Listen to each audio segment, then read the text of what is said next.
I'm the director of Eagle and the chair of the council. The first order of business is to take attendance. So I'm going to go through in alphabetical order. Therefore, you can have an idea when your name's about to come up. And you can just say hi and that I'm here if when I get to your name. Frank Bieber. Good afternoon. How's it going? Good to see you, Frank. I think Director Boring from MDART is not here, but Dr. Johnson, are you there? Or somebody else from MDART? Yes, I'm here. Yep, I'm here. Nice to meet you. When do I get to meet you in person? I've heard so much about you. Well, I just moved this weekend to the Michigan area, so maybe sometime soon. Good. I look forward to it. And do we have Scott Whitcomb from DNR?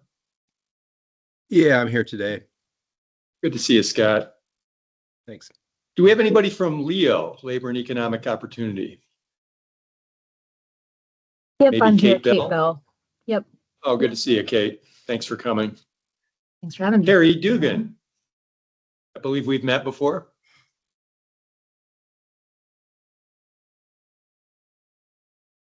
That scared her away. Carrie's not here. Director Eubanks from the Treasury. It looks like we got Larry Steckelberg. Good to see you. Jim Harrison, are you around? I am, Phil. Hi. Good to see you. Do we have anybody from DHHS? Yeah, hi, this is Aaron Ferguson. I'm on for DHHS. Thanks for joining, Aaron. Thanks. Brandon Hoffmeister.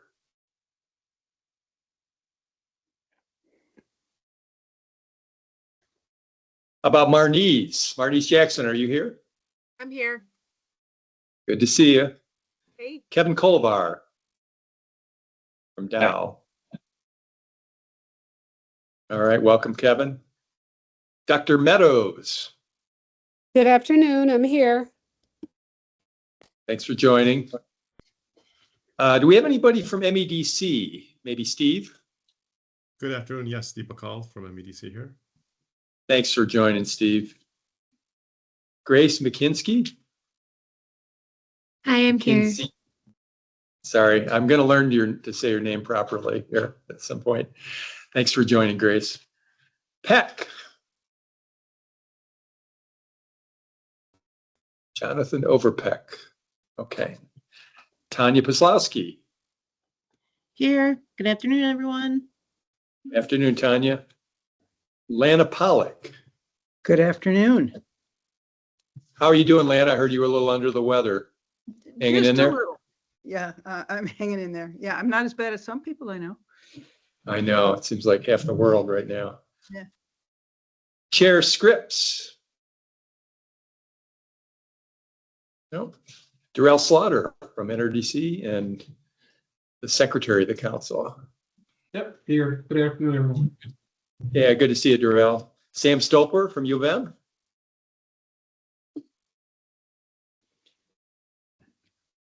Okay, Niles Annalyn from MDOT. Are you the Yep, I'm here. designee? Yep, Thanks for joining. And then Cynthia Williams, are you here or is there a designee from Ford? Oh, good to see you. Or hear your voice at least. Thanks for joining. Did I miss anybody? Okay, we have completed taking attendance. We've got some immediate kind of Robert's Rules kind of stuff to do. Vote on the today's agenda and then also on approval of the notes from our last meeting, which was back in November. Let's start with today's agenda. You should have received that in the mail or in the email recently. Can I get a motion to adopt the agenda for today's meeting? So we'll direct. Okay. And it sounds like Darrell seconded it. Okay. It's been moved and seconded. Any discussion? Okay, those in favor, please signify by saying aye. Hi. Hi. Hi. Aye. Wow, those are enthusiastic eyes. Thank you. Anybody opposed? Okay, motion is adopted. We have an agenda. I should have said that, and probably should have amended it. One of our speakers is called in sick. Director Adam Wygant from our Geologic Resources Management Division. We'll tell you what he was going to talk about, and we'll be sure to invite him back because he's actually a pretty important player as that division of Eagle is in our work.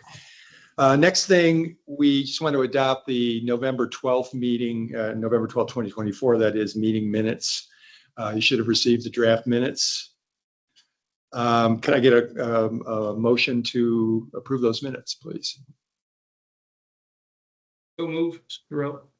Support Thank you, Harrison. Darrell. Thank you, Harrison. Okay, any discussion? All those in favor say aye. Right? Aye. Aye. Okay, anybody opposed or abstaining?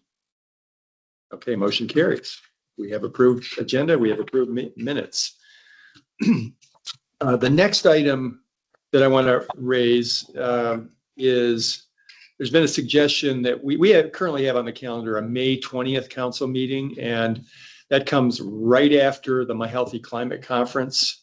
And we're going to have a joint luncheon between the MAC-EJ, that's the Michigan Advisory Council on Environmental Justice, and this council just prior to that at the My Healthy Climate Council. So there's just a lot going on, and there was a suggestion maybe we don't have to meet twice in however many days that is. Could I get a motion to approve that change, to approve the cancellation of the May 20th meeting, please? So moved. Lana. Support. Thank you. Thank you. Okay, who supported it? Darrell. Darrell, thank you. All right, we have a move and a second. Any discussion on this? Everybody okay with that? Okay, let's just ask who's in favor of that, of canceling the May 20th meeting. Aye. Aye. Okay, any opposed? Okay, we'll see each other at the conference then. All right, so today, just want to give you a sense of what we've got in mind. I want to first recap what we've said are the kind of the focus for year one for Eagle as it relates to My Healthy Climate Plan, and by extension, the council. Really two big things. One is the ongoing commitment to implementing the My Healthy Climate Plan. There's a set of activities and milestones that we're continuing to track against, progress against. And the second one, this is really important, is implementing the climate and clean energy programs and initiatives that are in the FY25 budget. So what this is about is getting the actual benefits of clean energy into the hands of Michiganders, so they start to enjoy the benefits. They save money, they have cleaner air, all the other things on top of climate. So those are the two big priority areas that we're focused against. I want to talk about the elephant in the room that I'm sure everybody's been thinking about, is federal funding. It's been an exciting last month or so. Maybe as a backdrop to this, I just say that funding in general is a significant portion of Eagle's budget. Last year, $550 million of our budget that we spent was from federal money. And some of it was climate related, climate clean energy related, and it crosses most of our program areas. So it's a really important thing. 80% of that was passed through directly to local communities. So it's important not just for the agency being able to do its work, but also for the impact it has on those communities. And we've got high ROI on so many of those programs. They have really pretty dramatic impact. They fund everything from drinking water main replacements, which is a timely issue right now. Lead service line removal, that's been a huge priority. Programs to clean up contaminated sites, innovation and emergency preparedness in our energy sector. And of course, we all know that there was This group, along with our energy office, had in the infrastructure office, kind of collectively had some pretty big success in the last 7 months or so of last year. About $500 million in new grants and loan programs were approved. I think mostly grants coming out of the Inflation Reduction Act. Notably, Solar for All and home energy rebates were a couple of those, and that's part of the get these programs in the hands of Michiganders so that they can benefit from them. So there was concern about those. I won't go through all the gory up and down of what accounts are frozen and not frozen, but I'll just tell you right now, we have access to all those funds right now. Everything's unfrozen. So that's been true for the last several days, and fingers crossed that will continue due to a lot of vigilance on a lot of people's part to make sure that those congressionally authorized funds go into action. We will keep you posted if there are any other developments, and I hope there aren't any, but you know, it's a day-by-day thing. So far, so good.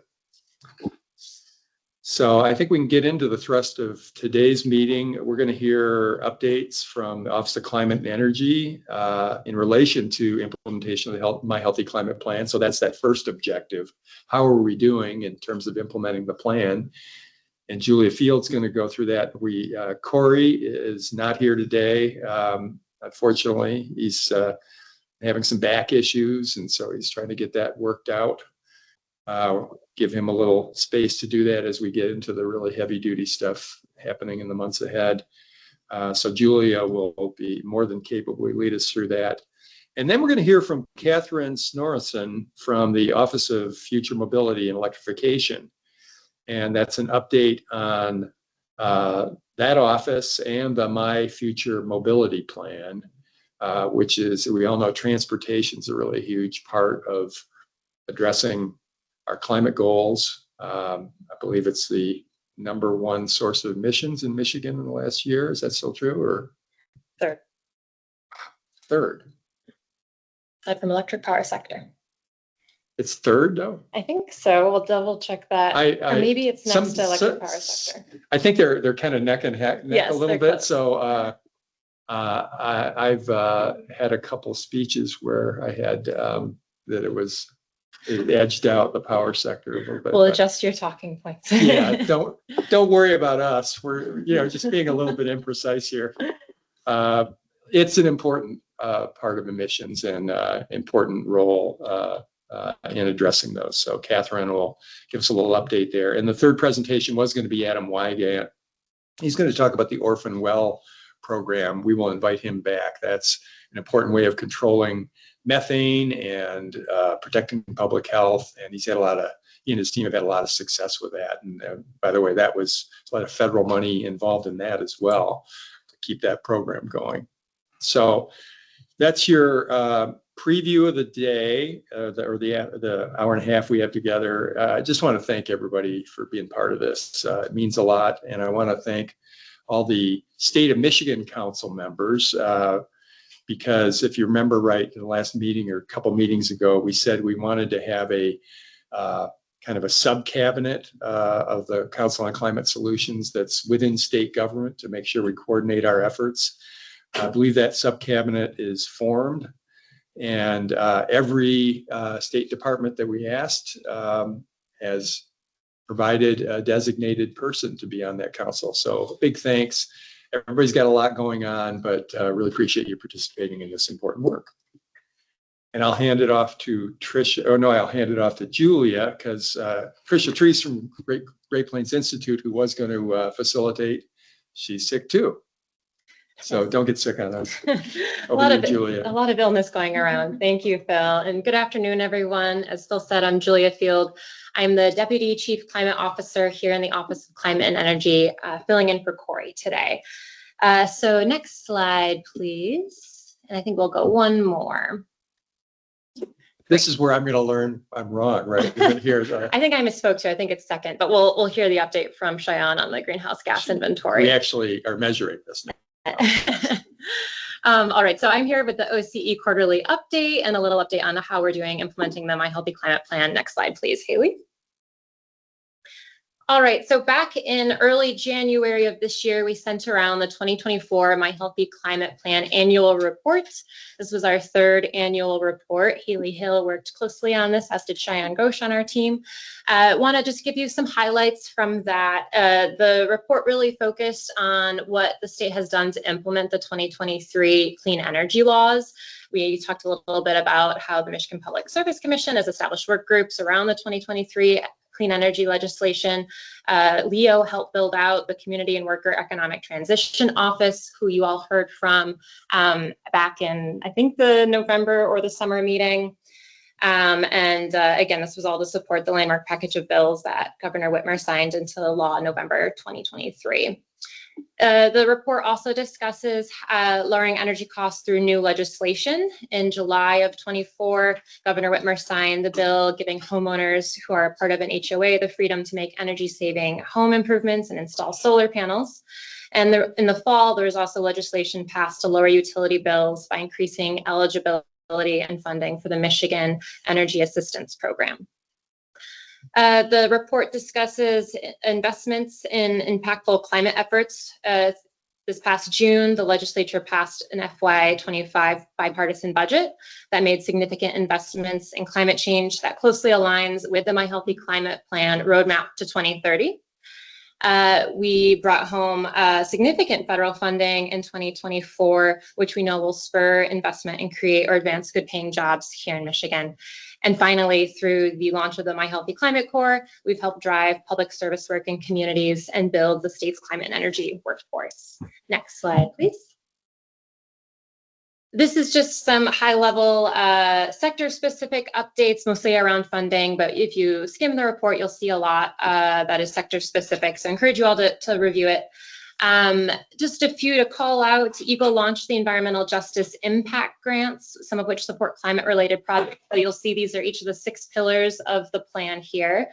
In the electric sector, MPSC awarded nearly $21 million in grants to schools, community groups, and tribes to fund renewable energy and electrification infrastructure. For the built environment, repairing and decarbonizing homes and businesses, MISTA announced a third wave of a $7.4 million grant program, the Michigan Housing Opportunities Promoting Energy Efficiency grants. And finally, I want to call out the DNR announced Michigan the Beautiful initiative. You see that under natural and working lands. So I realize the text is quite small here. And this initiative is to help conserve, restore, and connect 30% of Michigan's land and waters by 2030, which is a goal of the My Healthy Climate Plan. Next slide, please. All right. Oh, sorry, the graphic isn't showing up there. The My Solar for All, a program update here. You all may remember we introduced Dr. Joy Wong, who is the director of this program, back at the November council meeting. Since then, Joy's been hard at work. They're in the middle of hiring. Our My Solar for All work plan was approved by the US EPA a couple weeks ago, and it includes pilots during the 2025 planning period. Right now, they're in the midst of virtual listening sessions to help get input around how to develop that program. A couple weeks ago, they held My Solar for All overview and pilots listening session. And this Thursday, if any of you are interested, they're holding a listening session around community engagement and workforce development. And those will continue through May. Next slide, please. As Phil mentioned, we have the 3rd annual My Healthy Climate Conference. The theme this year is Road to 2030. We have 5 years to work towards meeting our 2030 goals. So we're really going to discuss what needs to happen and what we're already doing to achieve those goals. Would love to have you all join us. It's April 22nd to 23rd back at the Huntington Place in Detroit. And again, echoing what Phil started off with, we will be having also our 3rd annual council luncheon for the Council on Climate Solutions with the Michigan Advisory Council on Environmental Justice. That will be on that first day of the conference, Tuesday, April 22nd. We'll start around 11:30 a.m. so you all have time to eat and talk amongst one another before beginning the conference at 1 p.m. that day. Please RSVP to Haley Hill. You see her email address there. We'll also follow up with some notes and reminders to make sure we get a RSVP from you all. Next slide, please. All right, this is more recent news. I think last week, Inclusive, which is a national greenhouse gas reduction fund, Clean Communities Investment Accelerator awardee, quite the long title. They selected 64 credit unions across the country through their award program that they're running to receive sub-awards. And we're happy to announce that 6 credit unions in Michigan were awarded these sub-awards for a total of $48.7 million. These 6 credit unions will serve 256,000 plus members. And through this sub-award, it offers affordable financing for clean technology projects for Michigan households, organizations, and businesses. And I especially wanted to mention this. OCE has worked directly with Inclusive. We brought a training between Inclusive and Michigan Credit Unions last November. It was also the same date that we launched the My Climate Investment Accelerator, which is an $11 million fund and a hub at New Lab. And this is all to help encourage climate finance and investment in the state. These community lenders who successfully received sub-awards from some of the GGRF national awardees, such as Inclusive, are eligible for a 5% match through the Make It in Michigan Competitiveness Fund. And this is really super work that our office has been doing, so I wanted to highlight that. Next slide, please. All right. A couple weeks ago, Governor Whitmer came out with the executive budget recommendation for FY26. These include several climate and energy investments summarized here, all in line with the My Healthy Climate Plan. And you'll see this goes across state of Michigan government, showing the interagency effort that we're underway and implementing the My Healthy Climate Plan. Eagle, Lara, Treasury, DHHS, and DTMB all have proposed investments here. A few I'll call out. There's a $25 million proposed to the Michigan Energy Assistance Program at MDHHS, a total of $15.3 million to build out clean fueling and electric vehicle charging infrastructure, including the Lake Michigan circuit at Eagle, and a proposed $5 million to DTMB for an energy revolving fund to help lower energy and fueling costs within state government. All right, next slide. And so kind of more broadly implementing the My Healthy Climate Plan, our office has funding from EPA's Climate Pollution Reduction Grant Program. As a part of that grant, we have a deliverable due in December 2025, the Comprehensive Climate Action Plan. And we've been hard at work using these grant funds as an opportunity to further our engagement across the state and deepen some of our analysis around our emissions and identifying emission reduction measures. So here we've held 5 virtual listening sessions, November through January. Those just recently concluded, and those were an opportunity for us to present to the public some updates around the My Healthy Climate Plan. We showed them our updated greenhouse gas inventory, which you all will see shortly. And we also use this time as an opportunity to hear from the public what they think we're doing well and what we could do better. We also, as you'll shortly see, finished our draft 2021 greenhouse gas inventory by economic sector, which Cheyenne will walk through shortly. As Phil mentioned, we formed the Council on Climate Solutions Subcabinet with the state of Michigan council member designees, and that group is really helping us coordinate and collaborate across state government as we implement the My Healthy Climate Plan and draft this comprehensive climate action plan with that group. And then last thing I'll plug, Eagle is hosting a Northern Michigan Environmental Conference up at Northern Michigan University in Marquette, and we're hosting a climate and energy workshop on March 13th. So if you're in the UP and interested, I encourage you to sign up to join us there. All right, with that, I'm going to pass it over to Cheyenne Ghosh, who's our climate research officer. I know as a part of this CPRG grant program, we did submit a priority climate action plan about a year ago. And that was the first time we updated the statewide greenhouse gas inventory since 2005. Since then, we've added some new data, we further refined it, and that one was followed these EPA inventory sectors and was helpful, but it didn't have the economic sector breakdown. So Cheyenne has been really busy in the last couple of months creating the economic sector view. So that's what he'll walk us through right now. Right. Thank you, Julia. Thank you for the introduction. So over the next 10 or 15 minutes, I'll walk through our 2021 update of the greenhouse gas inventory. A greenhouse gas inventory is a detailed accounting of greenhouse gases by sectors. What we will show is trends that we have seen over the last 10 or 20 years. This usually helps policymakers identify key sources of emissions, track trends, and hopefully develop policy to reduce these emissions.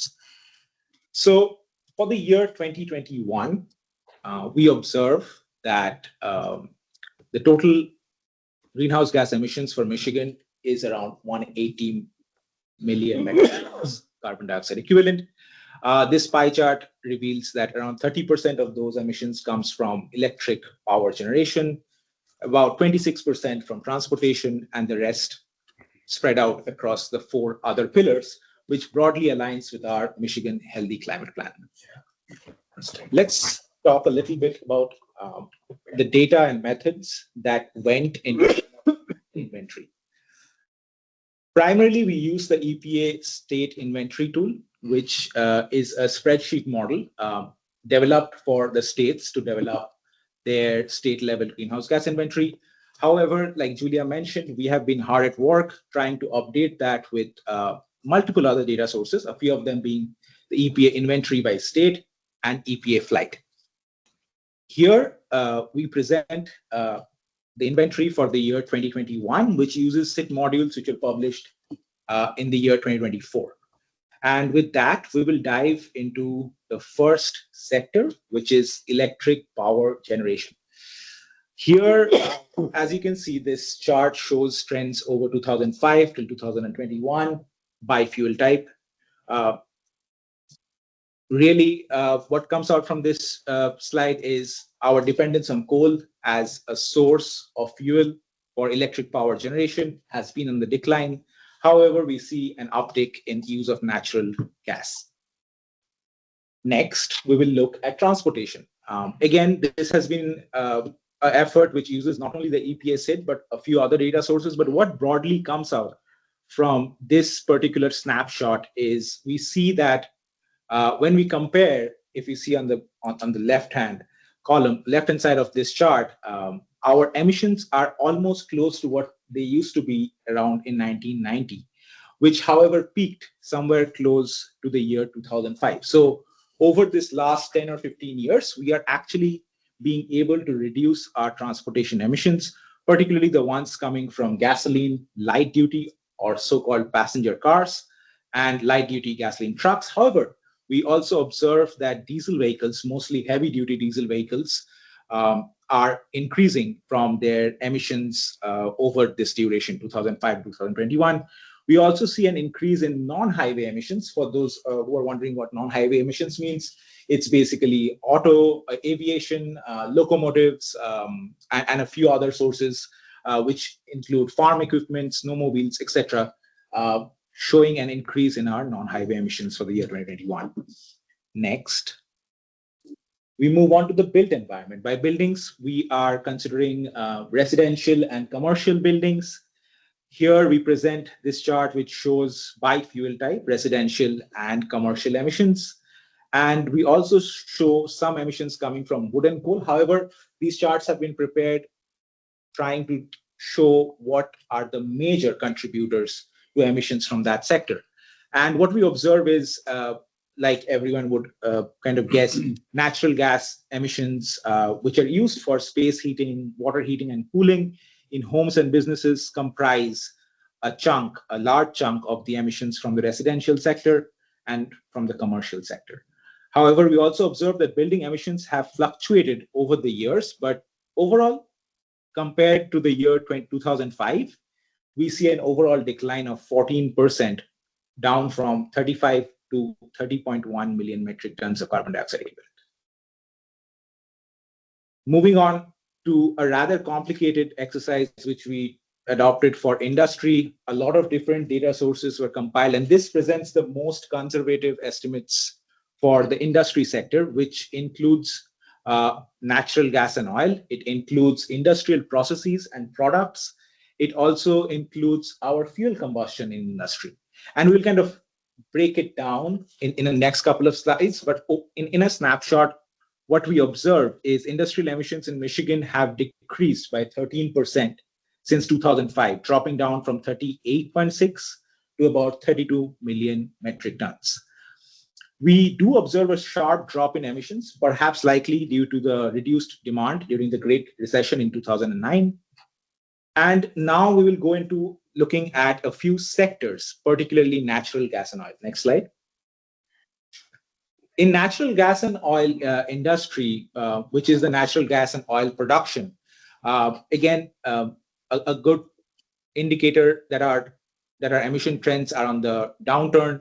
We observe that overall natural gas and oil emissions are decreasing and have decreased by about 31% since 2005. And this has primarily been driven by emission reductions from transmission and distribution. So we are having less leakages from transmission and distribution, and hence our natural gas and oil emissions are around 3.5 million metric tons in the year 2021. Next slide, please. Industrial process emissions are emissions which are generated during production of industrial items, goods, products. And here again, something which kind of comes out as a big chunk of Michigan's emissions is emissions from the iron and steel industry. Iron and steel production accounts for a large chunk of industrial process emissions. And we also see a large chunk of these emissions coming from use of refrigerants. So refrigerants are ozone depleting substances and their substitutes. So we replaced, because of the 2006 protocol, IPCC protocol, we had to replace using ozone depleting substances with their substitutes. But these substitutes themselves, while they're non-CO2, they have a very high global warming footprint. And hence we see that because of refrigerants and iron and steel, our emissions in industrial processes have actually gone up by 8% in this time. Next, we look at emissions from waste, which again present a good picture, because we see that our emissions from waste, comprised primarily of landfill emissions, have decreased by about 24% from 2005. Emissions from wastewater that include primarily municipal and industrial wastewater have seen little change during this duration.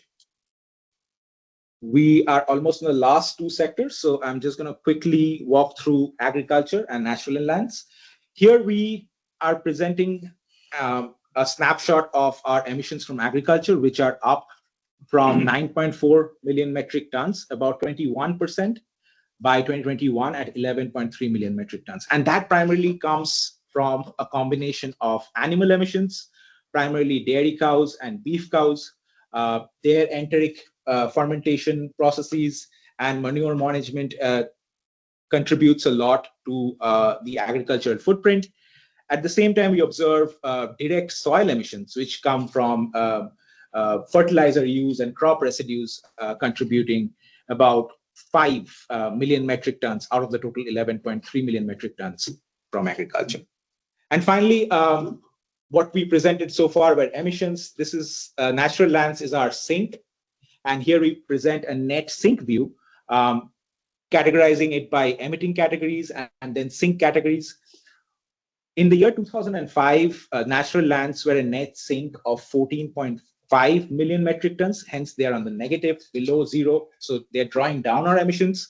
Whereas in the year 2021, the net sink has reduced a little bit to about 12.4 million metric tons, primarily driven by an increase in settlement emissions. And settlement emissions are coming from human developments and associated land use changes, which is because we have more humans to reside, more urban places are being developed. Hence, this is almost natural that our settlement emissions have gone up.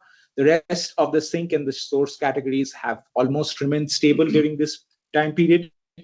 And that is a quick summary of our greenhouse gas inventory. Over to you, Julia. Can I ask you a question? Yeah. What is the time lag likely to be going forward? Like when will we have 2024 data, for instance? Sure. Yeah. So right now, so this the spreadsheet and the model that we use, it's usually lagged by 2 years. 2 years. So what I'm presenting here is 2021, but we are already the process of compiling data for 2022. So if you if you need it for 2024, you have to wait till 2026. Yeah, we have time for a few more questions. If anyone has any, either on my presentation or the greenhouse gas inventory. I did have a sort of a question, or maybe just a thought to put out there. First of all, thank you for both of your presentations, and I thought the greenhouse inventory was really interesting. And certainly don't want to not celebrate the wins, but when you look over time, the percent change is pretty nominal. And I guess I'm thinking about our goals for 2030. Given on average, in some of these categories, we're seeing less than 1% changes. How on target do we think we are for our objectives?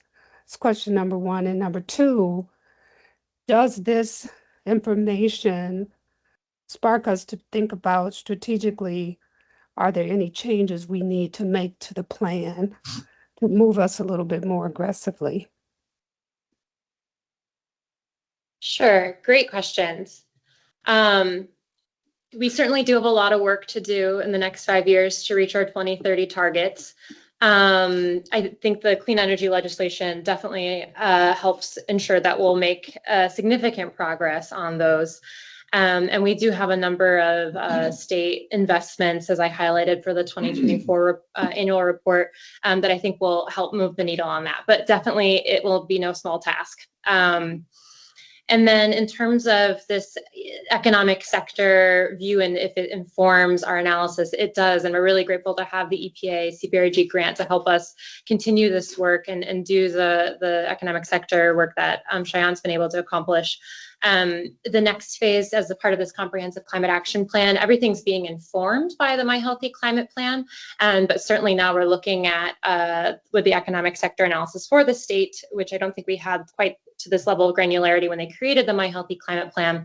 We're reassessing maybe where to focus efforts, but I actually don't see very many changes based on what we're currently focusing on. So, and maybe just to reinforce, as I understand it, just in the data we're looking at, the My Healthy Climate Plan was adopted in April 2022. After this data, the clean energy legislation was in the fall of 2023. That's not yay, doing an amazing job, but the real answer, I think, is we don't know what it looks like, what impact those have had yet. Yeah, that's a helpful reminder. Thank you. yeah, great question. Thank you, Dr. Meadows.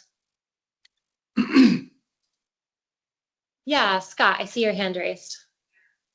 Yeah, thanks. Great presentations. I'm curious about the greenhouse gas emissions. Obviously, you look at a large emission with coal burning power plants, and yet we know as those come offline, there's going to have to be other power generation to replace that.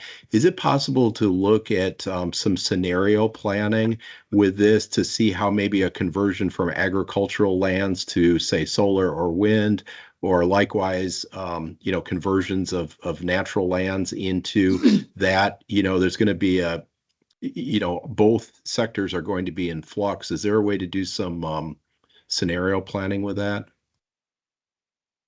Yeah, I think our hope over the next couple of months, we hope to have a draft of that comprehensive climate action plan by July.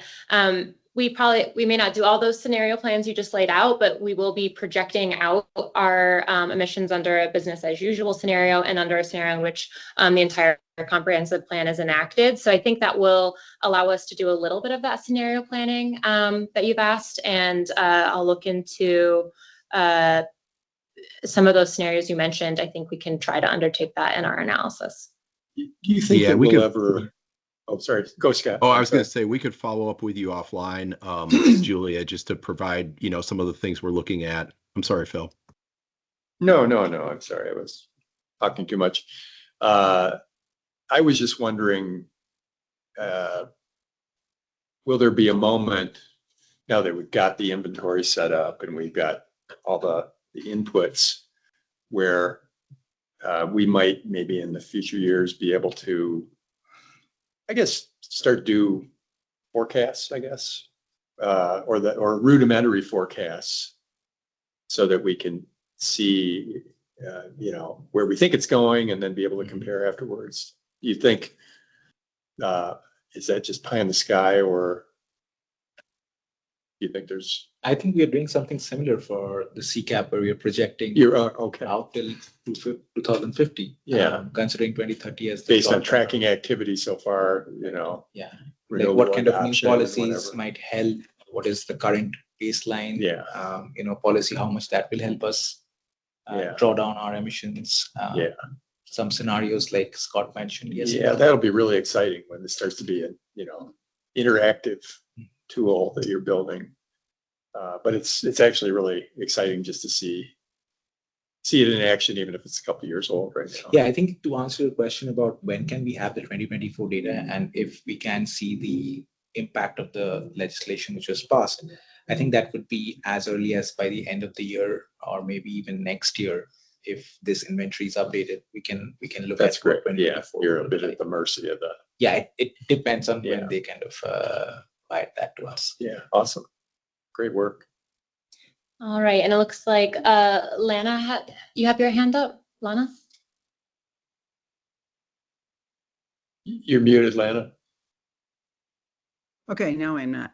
Okay, my question or thoughts follow on very closely to the discussion just proceeding. I'm wondering how hard it would be or how close we are to being able to assess and predict impact on our goals from MEDC projects particularly. Like, what is the state's investment in these large projects over, pick a size, but these mega projects?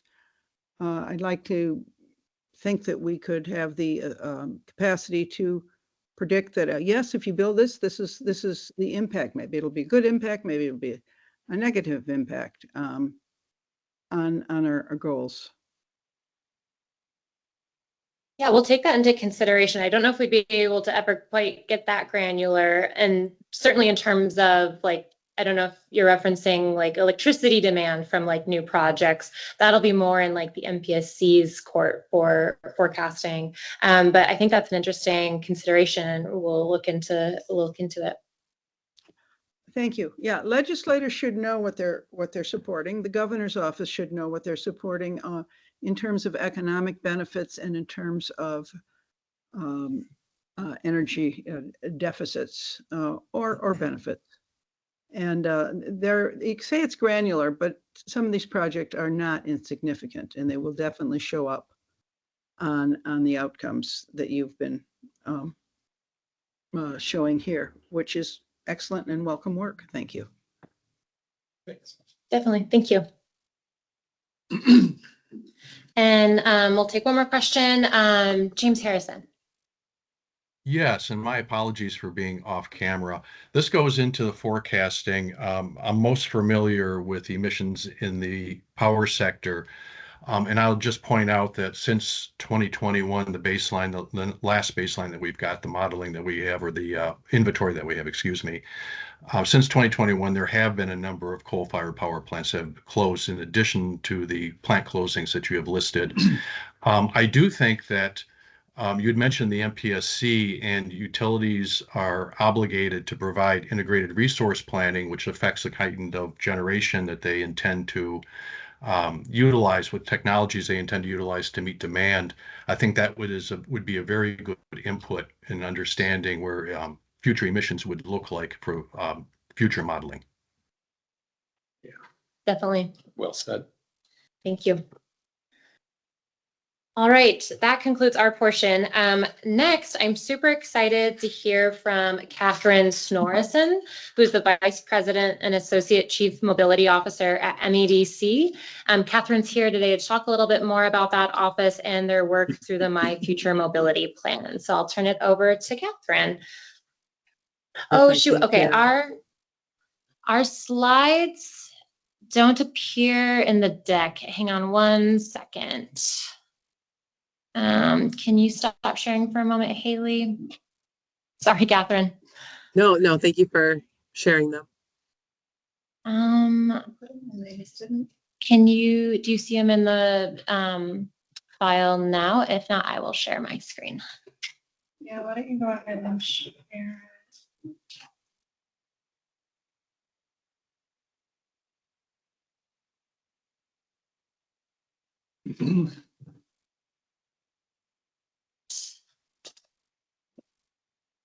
That's okay, great. I will move us ahead. Thanks for your patience. Yeah, perfect. Thank you so much. And thank you for having me here today. For those of you who haven't met, like Julia said, I'm Catherine Snorrison, Deputy Chief Mobility Officer for the state of Michigan. And I've been working on mobility initiatives for the state for 7 years now. Next slide. Just a little bit of background. So most of today's presentation is going to focus on our state strategy for mobility and electrification. We first announced our first state strategy back in the fall of 2022. And that was only a few years ago, but we've already achieved a lot of the goals in there, and technology has already changed very quickly. So we're in the process of building out our new state strategy, which we've engaged some of you in that process and hope to engage even more of you as we finalize it. So I'm not coming to you today with the final version of that 2.0 plan. That'll be announced. We're aiming for May right now, but I did want to give you an update on where we're at in the process, what we've learned so far. And then I'll end the presentation with some projects that we're working on that might be of interest to you as well.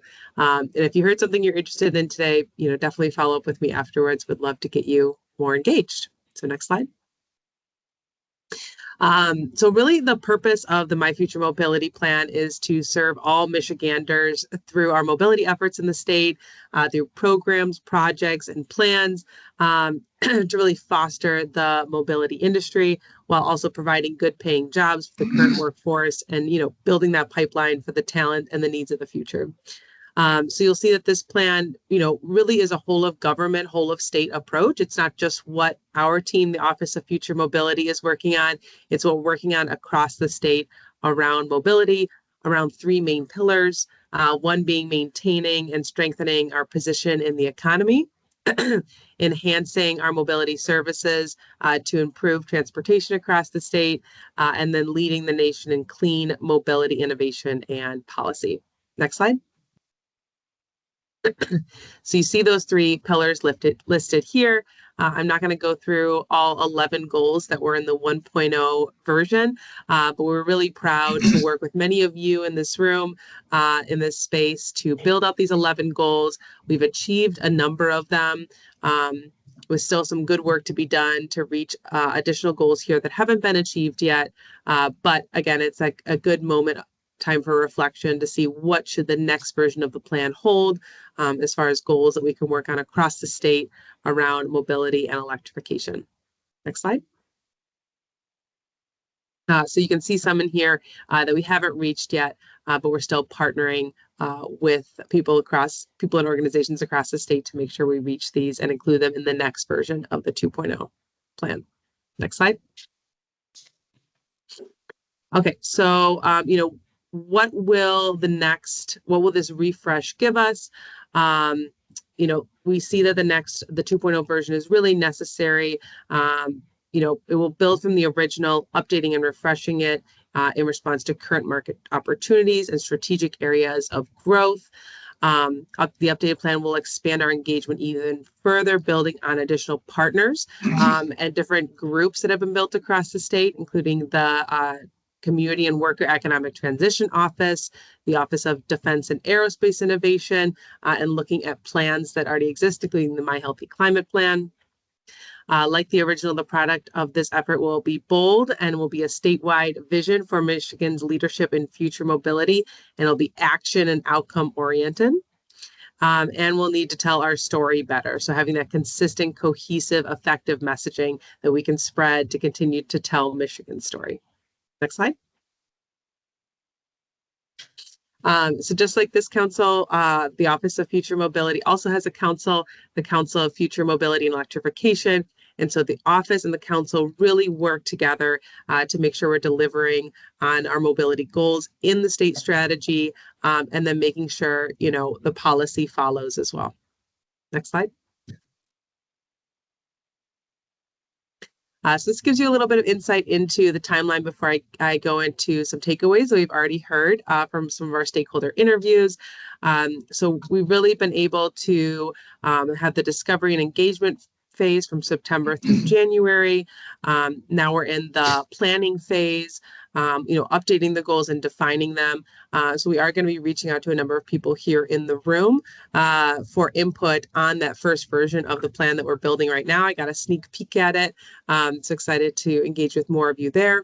And then once the plan is finalized, we'll be able to communicate that out and begin building out the action plans to implement on those goals. Next slide. Like I said, we've been able to talk to lots of people. So 10 focus groups, 6 high-level stakeholder interviews. We're 40 participants so far, but we really want to see this number keep growing as we build out that final plan. Next slide. So through this engagement and the initial landscape assessment of the current market and competitors, we've really uncovered a lot of key opportunities, needs, and competitors to inform the updated plan. So just wanted to share a few of those takeaways with you. Next slide. As innovation accelerates and technology rapidly evolves, Michigan faces formidable competition. States across the country are vying for dominance to capture and build that next generation of transportation and electrification innovation. So to maintain our position at the vanguard of future mobility, Michigan must leverage the unique positioning of our office and the council, integrate across multiple agencies, industry stakeholder groups, and policymakers. And this intersectional structure is unique and a distinct advantage that must be leveraged to its maximum effect. Next slide. All right, so some key takeaways. While the state has tremendous assets to build upon, the discussions with stakeholders also revealed a number of remaining needs that must be addressed. So you'll see those addressed in the 2.0 plan. For example, while Michigan has many supportive programs and resources, external stakeholders commonly noted the need for more support navigating through these and connecting those dots. And while manufacturing was widely seen as an asset in the state, early stage companies expressed difficulty engaging with the industry in competition with large corporates for orders of much higher magnitude. So finding companies who would prototype their product or build those low volume amounts. And lastly, representatives from early stage companies found that the state was succeeding in incubating startups and supporting pilots, but there is that gap when it comes to scaling support, so going from testing in the state to when companies can build on that success and scale their test before they're ready for larger incentives that are already offered in the state. We see kind of a gap in service there. Next slide. So a little bit about the mobility landscape, which keeps changing with federal announcements coming out. But from our stakeholder interviews in examining the current mobility landscape, the project team identified a number of major industry trends. Among them were global growth in clean energy sector, a huge spike in mobility startup funding, and recent growth of diverse vehicle types. Next slide.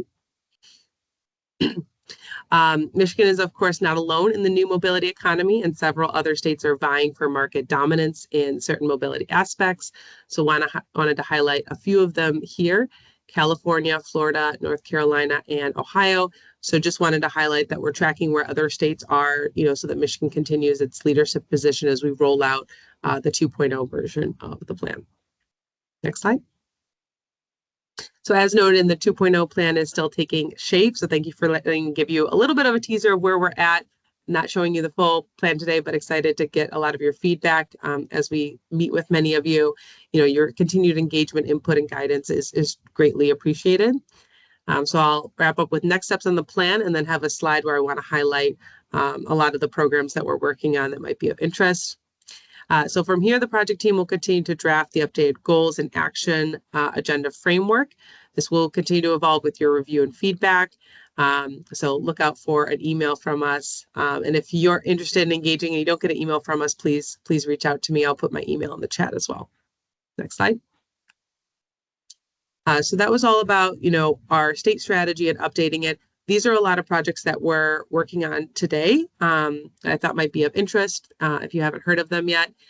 So a little bit about, we do a lot in the technology deployment space, talent pipeline. We have a few research studies going in partnership with Eagle, and then external engagement opportunities. We're always looking to build the community around mobility in the state.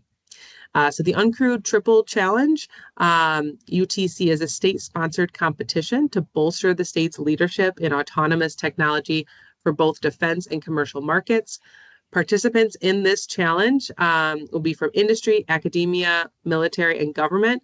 They'll need to compete in the UTC from May 19th to the 22nd. This competition will require each team to move a package across water, air, and land using unmanned systems from point to point in varying conditions and obstacles with no human interaction.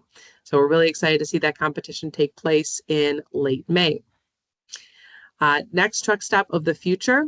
As EVs and advanced propulsion vehicles become ubiquitous across passenger and commercial contexts, truck stops face a fundamental challenge to their existing model.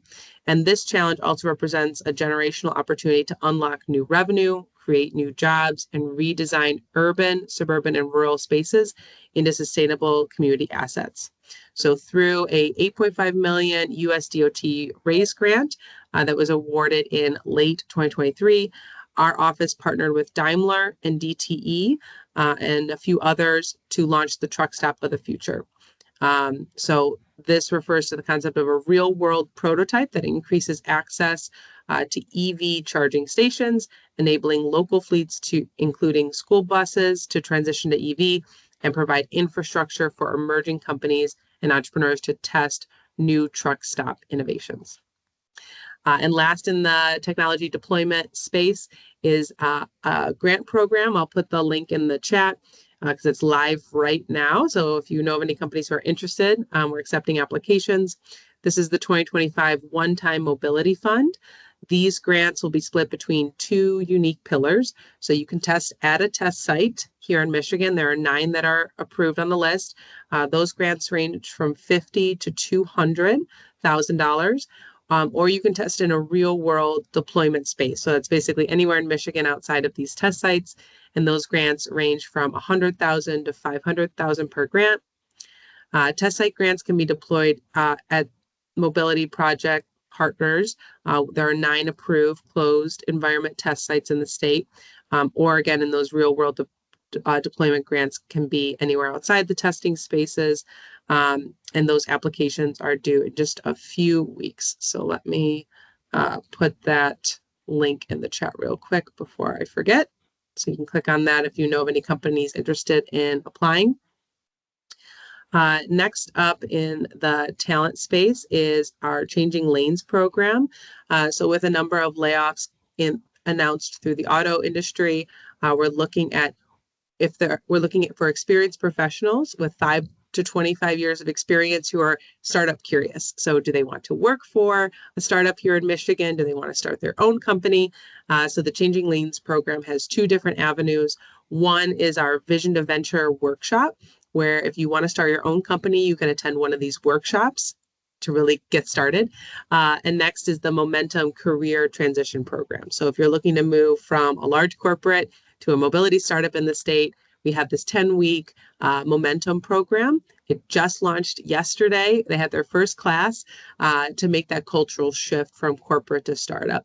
So we're really proud to see the governor announce the Changing Lanes program in the fall of last year, and then to kick off that programming at the start of this calendar year. I'll also put that link in the chat in case you want to learn more about that one.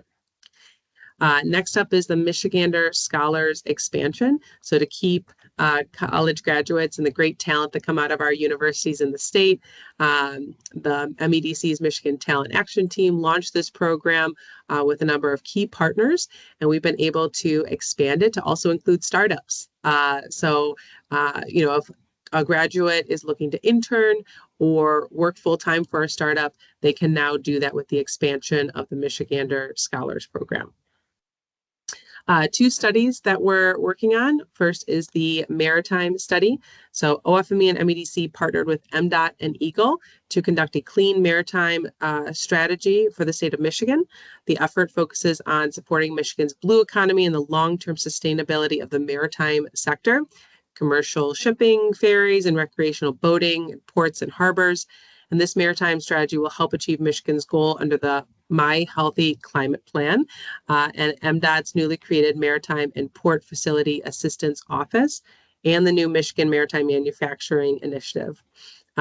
So Team Michigan announced the selection of a team from the University of Michigan's Department of Naval Architecture and Maritime Engineering to develop this Michigan Maritime Strategy. And the goal is to have this strategy complete by October of 2025, which will provide Governor Whitmer an opportunity to talk about Michigan's maritime leadership at the Great Lakes St. Lawrence Governor's Leadership Summit. The next study is the EV charger type study. OFME has funded a comprehensive study by MSU to determine EV charging infrastructure needs in Michigan. This study will build on previous studies done by MSU, funded by Eagle and MDOT, and include urban and rural areas in addition to alternative fuel corridors.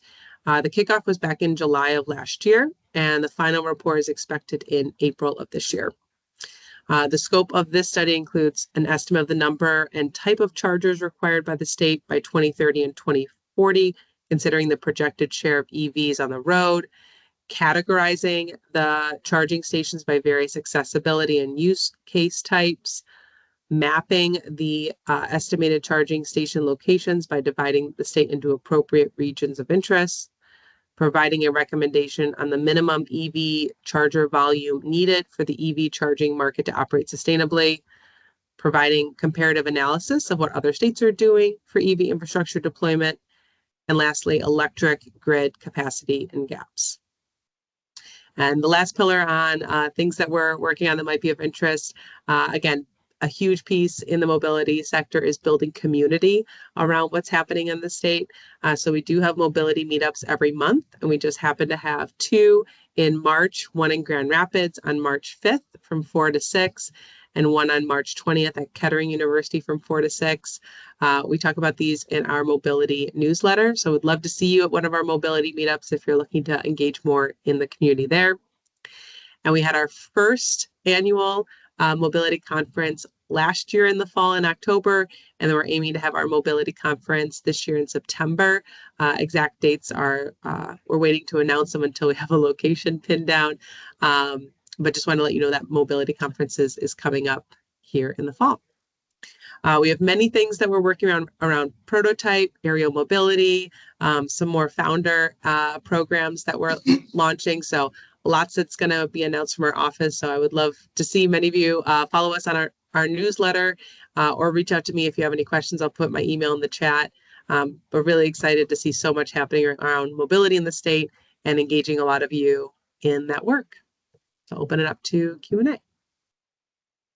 Thanks, Catherine. Lana, I see your hand first. Thank you.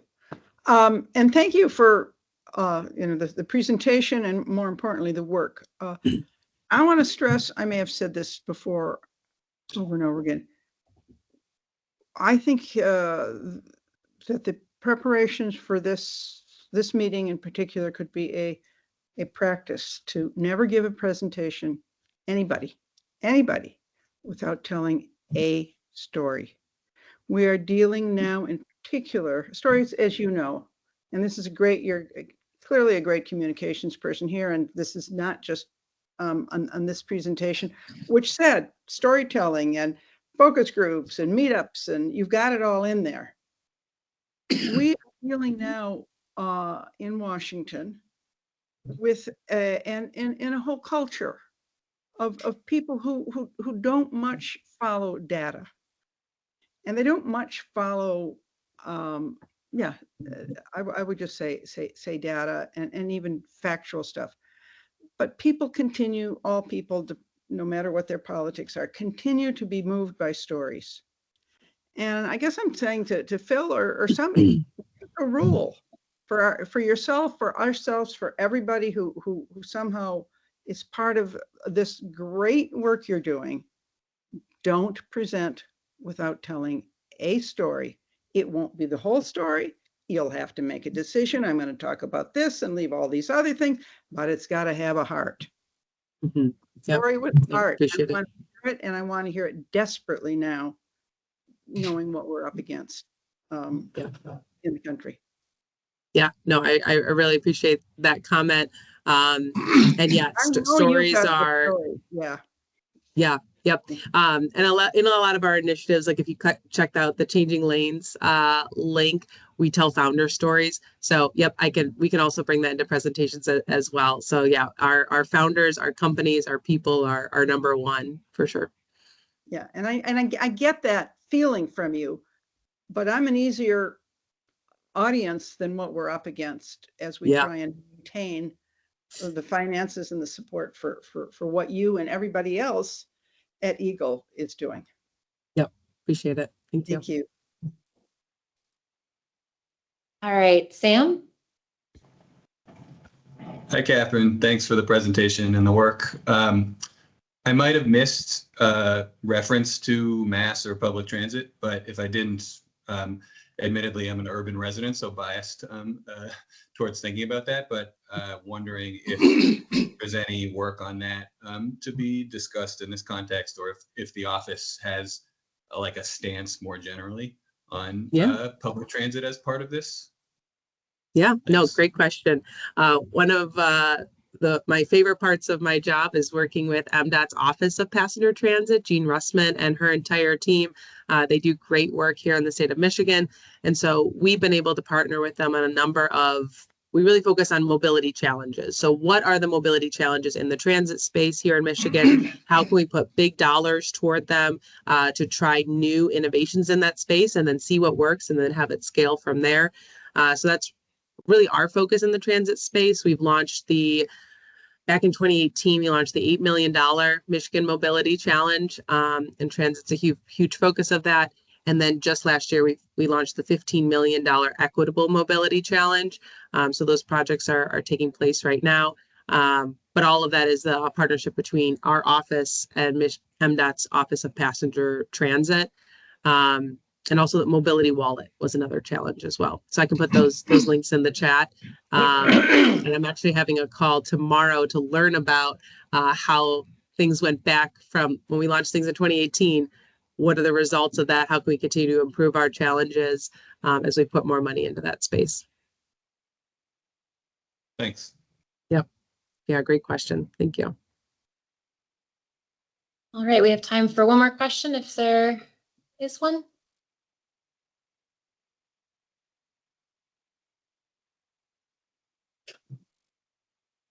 All right, great. Well, thank you so much, Catherine, for joining us. Great to hear about what your office is up to. All right, so as Director Roos mentioned, the Geologic Resources Management Division, that their director, Adam Wygant, is sick today, so he's unable to present, but we'll hear from him, I believe, at the November meeting. We've already got him slotted in there, so you'll learn more about the Orphan Well program that his division is leading. So with that, I think I'll turn it back to you, Director Roos, to close us out. Yeah, good. You want to take any more questions or no? If there are any. Sure, if there's any. Yeah, I mean, I think that's probably the first question. Just, are there general things that anybody wants to talk about or questions that you have before we close out? Because we do have time. Larry. So climate conference. Others on this maybe also you have asked to be sponsors as agencies. I'm not sure if that's the case. Yes. Anything you can tell me as to how I make that happen? We're good to go on a $5,000 sponsorship, but what's the process? Do you invoice me? Can you give me an invoice? Excellent. Yes, I'll follow up on an email with you and we'll connect you to Jennifer Acevedo on our team who is helping coordinate that from our environmental support division. So we'll make sure. This is great, Larry. Let's do a kind of a raise the roof kind of fundraising right here. Thank you, Larry. Larry's in for 5,000. I'm in for 5,000. I just, you have other agencies here who may be interested in joining you on that effort. So that's something we've done before. People look at me like, what? How does that work? And I said, well, maybe I'll just get an invoice. You will, yes. That's exactly it. All right, there you go. Appreciate that, Larry. Thank you, Larry. That was a tough question. Can you take 5,000? No. How can we invoice you? Anything else? Any other questions?